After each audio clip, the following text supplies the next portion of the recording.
be. Parang ikaw na, sige, ikaw na mag-take over kasi. Sige, ikaw na talaga lahat. Ikaw na. Kasi gutom na ako.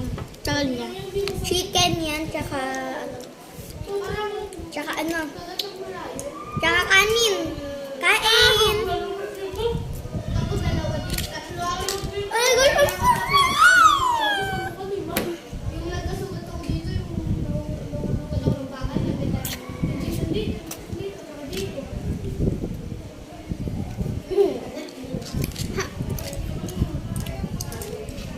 Usapin mo naman, be!